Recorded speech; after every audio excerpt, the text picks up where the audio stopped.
നീ എന്റെ ഭർത്താവാണെന്ന് അവനോട് പറയേണ്ട ആവശ്യം എന്തായിരുന്നു? ജോലി ഇല്ലെന്ന് വരെ പറഞ്ഞല്ലോ.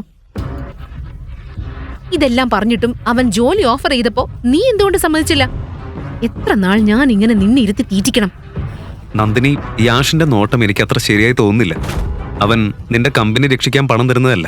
അവൻ പണം തരുന്നതിന്റെ കാരണം അവന് നിന്റെ മേൽ തെറ്റായ ഉദ്ദേശമുണ്ട്. ഒരു കമ്പനി നടത്താൻ എന്തൊക്കെയാ വേണ്ടതെന്ന് നിനക്കറിയാമോ? ഒരു ജോലി പോലും ഇല്ലാത്ത നീ മിണ്ടണ്ട. നിന്നെ എന്റെ തലയിൽ കെട്ടിവെച്ച് മുത്തച്ഛൻ സ്വർഗത്തിലേക്ക് പോയപ്പോ എന്താ അദ്ദേഹം ചിന്തിച്ചതെന്ന് എനിക്കറിയില്ല. നന്ദിനി, നോക്ക്, കാര്യങ്ങൾ അങ്ങനെയല്ല. നോക്ക്, എനിക്ക് 5 കോടി രൂപ വേണം. അത് കിട്ടിയില്ലെങ്കിൽ നിന്നെ പോലെ ഞാനും പാത്രം കഴുകേണ്ടി വരും. അത് ഞാൻ ചെയ്യില്ല. അതുകൊണ്ട് യഷിന്റെ ജോലി ഓഫർ നീ സ്വീകരിക്കണം. മുത്തച്ഛന്റെ ആ നിബന്ധന ഇല്ലായിരുന്നെങ്കിൽ ഞാൻ നിന്നെ ഇതിനോടകം ഡിവോഴ്സ് ചെയ്തേനെ. ശരി നന്ദിനി, നീ പറയുന്നത് ഞാൻ കേൾക്കാം. ഞാൻ ഈ ജോലി ചെയ്യാം. ഗുഡ്. ഇത് കേട്ടതോടെ നന്ദിനി സന്തോഷിച്ചു. ഉടൻ തന്നെ അവൾ യാഷിനെ വിളിച്ച് ശിവായിയുടെ തീരുമാനം അറിയിച്ചു.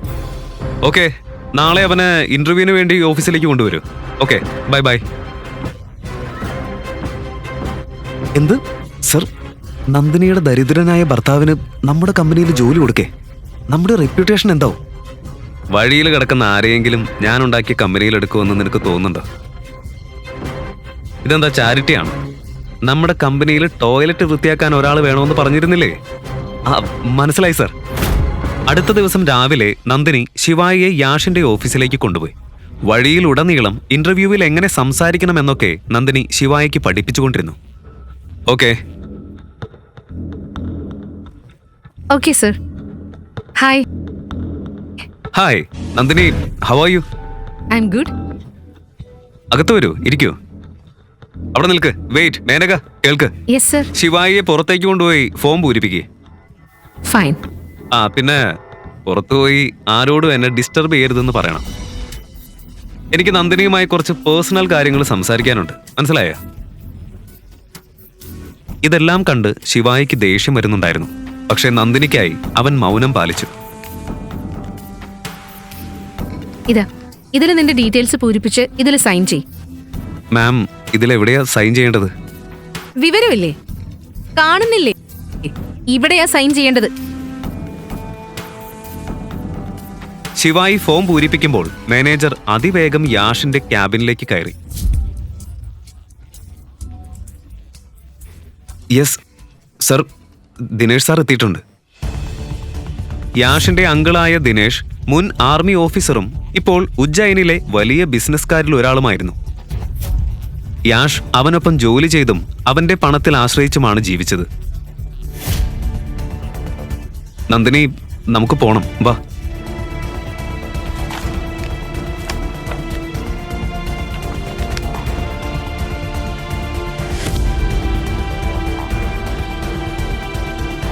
മാനേഴ്സില്ലേ നിനക്ക്? കണ്ണില്ലേ നിനക്ക്? സർ, സോറി, ഞാൻ ഒരു അഡ്രസ്സ് ചോദിക്കാൻ വേണ്ടി വന്നതാ. ഞാൻ പോവാം. Sorry sir. ദിനേഷ് തിരിച്ചറിയാതിരിക്കാനായി ശിവായി വേഗത്തിൽ അവിടെ നിന്ന് മാറി. അതേസമയം അവിടെ വെച്ചിരുന്ന അവന്റെ പെൻ ദിനേഷ് ജിയുടെ കണ്ണിൽപ്പെട്ടു. പേനയിൽ കുത്തിയിട്ടിരുന്ന എസ് കണ്ട മാത്രയിൽ ഈ പേന ഇത് അയാളുടെ പേനയാണോ? അയാളുടെ കാലിന് താഴെ നിലമൊലിച്ചു പോയതുപോലെ തോന്നി. മിസ്റ്റർ ശിവായ്, കഴിഞ്ഞ 3 വർഷമായി നിങ്ങൾ എവിടെയായിരുന്നു? നമ്മുടെ കമ്പനി വാങ്ങാനാണോ ഇവിടെ വന്നത്? എന്ത് കമ്പനി വാങ്ങാനോ? അവനെ കണ്ട ഒരു സമൂസ വാങ്ങാൻ കഴിയുമെന്ന് തോന്നുന്നുണ്ടോ? ഇൻഫാക്ട് അവൻ എൻ്റെ സുഹൃത്ത് നന്ദിനിയുടെ ഭർത്താവാണ്. ജോലിയൊന്നുമില്ല, അതുകൊണ്ടാണ് ഞാനൊരു ജോലി കൊടുക്കാന്ന് കരുതിയത്. നിങ്ങൾ അവനെ ചീത്ത പറഞ്ഞതോടെ അവൻ ഇവിടെ നിന്ന് പോയി. യാഷ്, നിനക്ക് ബുദ്ധിയില്ലേ? ഈ പേന നോക്ക്, ഈ മാർക്ക് നോക്ക്. ഈ അടയാളമുള്ളത് അത്തരക്കാരുടേതാണ്. അവര്... ദിനേഷ് ജി വാക്കുകൾ മധ്യേ നിർത്തി. ഇതെല്ലാം കേട്ടപ്പോൾ യാഷിന്റെയും അവസ്ഥ മോശമായി. തന്റെ അങ്കിളിന്റെ മുഖത്ത് ഇത്ര ഭയം യാഷ് ആദ്യമായാണ് കാണുന്നത്. സർ, നിങ്ങൾ ആരെക്കുറിച്ച് സംസാരിക്കുന്നത്? ശിവായെ കുറിച്ച് നിങ്ങൾക്ക് എന്തറിയാം? മാഡം, നിങ്ങളുടെ ഭർത്താവ് ആരാണെന്ന് നിങ്ങൾക്ക് വാസ്തവത്തിൽ അറിയില്ലേ? ഇത് നിങ്ങളോട് പറയണോ വേണ്ടയോ എന്ന് പോലും എനിക്ക് സംശയമുണ്ട്.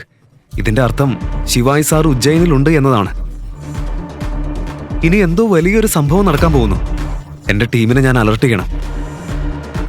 മാഡം, ഇതാ ശിവായ് സാറിന്റെ പേന. ദിനേഷ് ജി പറഞ്ഞത് കേട്ടതോടെ നന്ദിനി വിറച്ചു. ഇതെല്ലാം എന്തിന്റെ സൂചനയാണ്? ഈ ശിവായി ആരാണ്? ആർമിക്കാരനായ ദിനേശ് അങ്കിൾ അവനെ എന്തിനാണ് ഭയപ്പെടുന്നത്? പേടിയും ആശങ്കയും നിറഞ്ഞ നന്ദിനി വീട്ടിലെത്തി കോപത്തോടെ ചോദിച്ചു, ശിവായ്, നീ ആരാ? ഞാൻ നിന്റെ ഭർത്താവ് ശിവായ് മഹേശ്വരി. ഈ നാടകം നിർത്ത്. ഈ പേനയും ഇതിലെ ഈ മാർക്കും എന്താ ഇതിനർത്ഥം? നീ പോയതിനു ശേഷം ഈ പേന കണ്ടതും ഈ മാർക്ക് കണ്ടതും ദിനേഷ് ജി പേടിച്ചത് ഞാൻ കണ്ടതാ. നീ ആരാ? പറ. ഇത് ഈ പേന ആ മങ്കി ബ്രാൻഡ് ഡാൻസ് മാനോടൊപ്പം ഫ്രീ ആയി കിട്ടിയതാ. ഇന്നാണ് ഞാൻ ഇത് ആദ്യമായിട്ട് ഉപയോഗിച്ചത്. ദിനേഷ് ജി ഈ മാർക്ക് മറ്റെന്തെങ്കിലുമായി തെറ്റിദ്ധരിച്ചതാവും. അല്ലെങ്കിൽ പറയും നന്ദിനി, ഇത്രയ്ക്ക് വിലയുള്ളതായിരുന്നെങ്കിൽ ഞാനത് അവിടെ വെച്ചിട്ട് പോവും. അപ്പോൾ തന്നെ നന്ദിനിക്കൊരു കോൾ വന്നു. അവൾ അവിടെ നിന്ന് പോയി.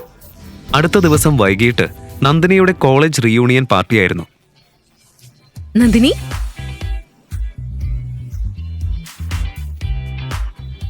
U are looking so pretty tonight. ഒരു ജ്വല്ലറി പോലും ഇടാൻ കഴിയാത്ത അത്രയും തിരക്കായിരുന്നോ നിനക്ക്? അയ്യോ സോറി, ഞാൻ മറന്നു. നിന്റെ ഭർത്താവിന് നിനക്കൊരു ചെരുപ്പ് വാങ്ങിത്തരാൻ പോലും കഴിവില്ല അല്ലേ? പിന്നെയല്ലേ നെക്ലേസ്. എന്തായാലും നോക്ക്, ഇന്നലെ രാത്രി എന്റെ ഭർത്താവ് എനിക്ക് 3 കോടി രൂപയുടെ നെക്ലേസ് സമ്മാനിച്ചു. നന്നായിട്ടില്ലേ? കഴിഞ്ഞ കുറേ ദിവസങ്ങളായി നന്ദിനിയുടെ കമ്പനി വലിയ നഷ്ടത്തിലായിരുന്നു.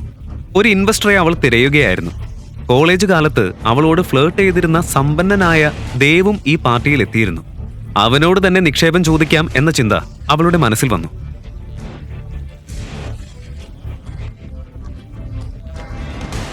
Hi Dev.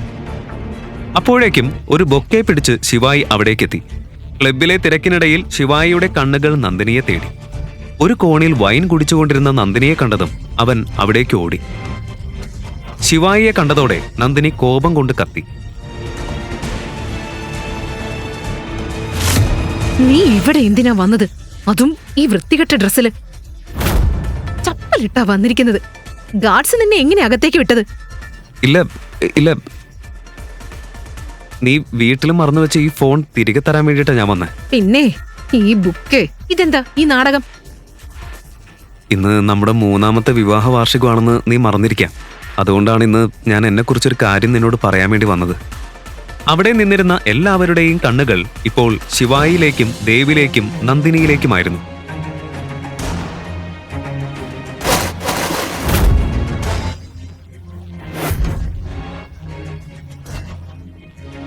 Let's dance. Nandini ഒന്ന് കേൾക്ക്, ഞാൻ മുഴുവൻ സത്യവും പറഞ്ഞു തരാം. നീ ഈ പൂക്കൾ കണ്ടോ? എന്റെ ജീവിതത്തിൽ നിനക്ക് അത്ര വിലയേ ഉള്ളൂ. ഇറങ്ങിപ്പോയി വിടുന്നു. നന്ദിനി എന്റെ കൂടെ വാ. ഏയ്, ഇതെന്താ ഈ ബഹളം? Nandini baby, relax. നിന്റെ ഭർത്താവ് ഒന്നിനും കൊള്ളാത്തവനാ.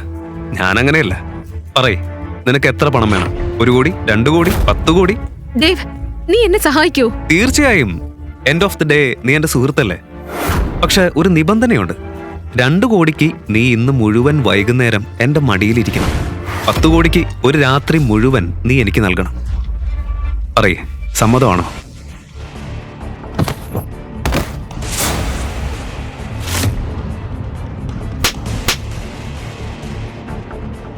നീ എന്താ ചെയ്തത്?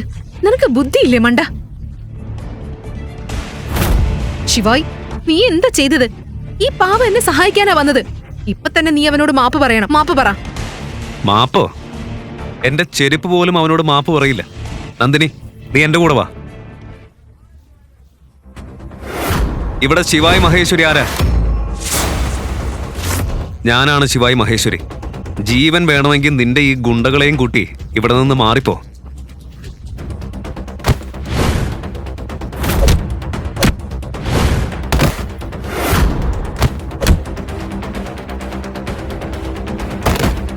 ഏയ്, ഈ കുട്ടിക്കളി നിർത്ത്. ഒരാളല്ല, നിങ്ങളെല്ലാവരും ഒരുമിച്ച് വരൂ. മഹാകാലാണ് സത്യം. ഇന്ന് നിങ്ങളിൽ ഒരാളും സ്വന്തം കാലിൽ ഇവിടെ നിന്ന് മടങ്ങിപ്പോവില്ല.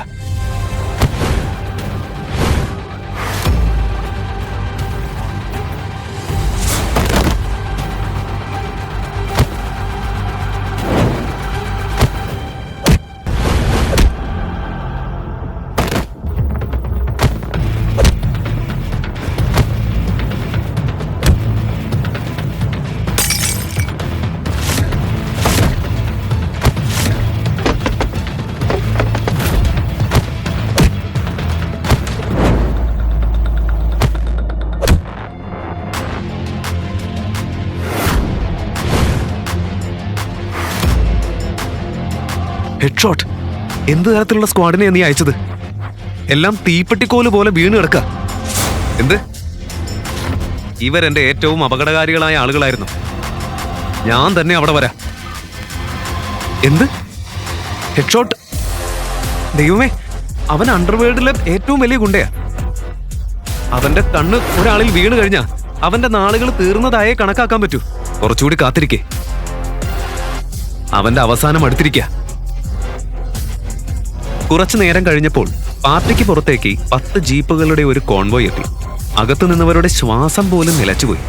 ഹെഡ്ഷോട്ട് ക്ലബിനുള്ളിലേക്ക് കയറി. ദേവ് കണ്ണുകൊണ്ട് ശിവായിയെ കാണിച്ചു. ഹെഡ്ഷോട്ട് ഉടൻ തന്നെ തന്റെ തോക്കെടുത്ത് ശിവായിയിലേക്ക് ചൂണ്ടി. അനങ്ങിപ്പോരുത്. എന്റെ പേര് ഹെഡ്ഷോട്ട്.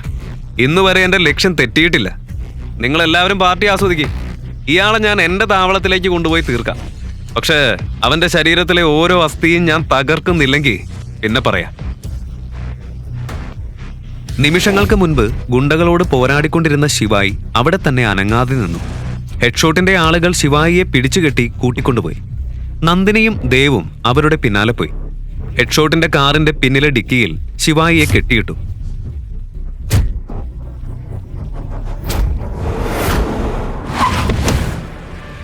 കാർ ആളൊഴിഞ്ഞ കാടിന്റെ നടുവിലെത്തി. ഡിക്കി തുറന്നതും എല്ലാവരുടെയും മുഖം വെളുത്തുപോയി. ശിവായി അവിടെയില്ല.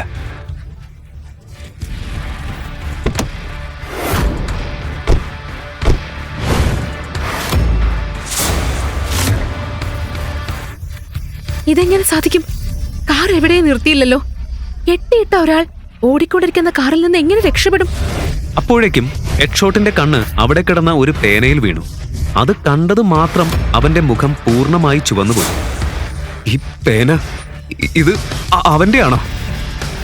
അതെ, ആ ബെഗർ ഇത് ഉപയോഗിച്ച പേപ്പറുകളിൽ ഒപ്പിടാറുള്ളത്. നിങ്ങൾ ചെയ്തത് എന്താണെന്ന് നിങ്ങൾക്കറിയില്ല. നിങ്ങൾ എന്നെ തന്നെ കൊല്ലിച്ചു. എന്റെ മുഴുവൻ ബിസിനസ്സും തകർന്നു പോകും. നിങ്ങൾക്കും ജീവൻ രക്ഷിക്കണമെങ്കിൽ ഉടൻ എവിടെയെങ്കിലും പോയി ഒളിച്ചോ. കാരണം ഇനി നിങ്ങളെയും വെറുതെ വിടില്ല. കഥയുടെ ബാക്കി അറിയാൻ അടുത്ത എപ്പിസോഡ് കേൾക്കൂ. മിസ്റ്റർ ശിവ പോക്കറ്റ് FM ആപ്പിൽ മാത്രം. Download pocket FM app. Link in description.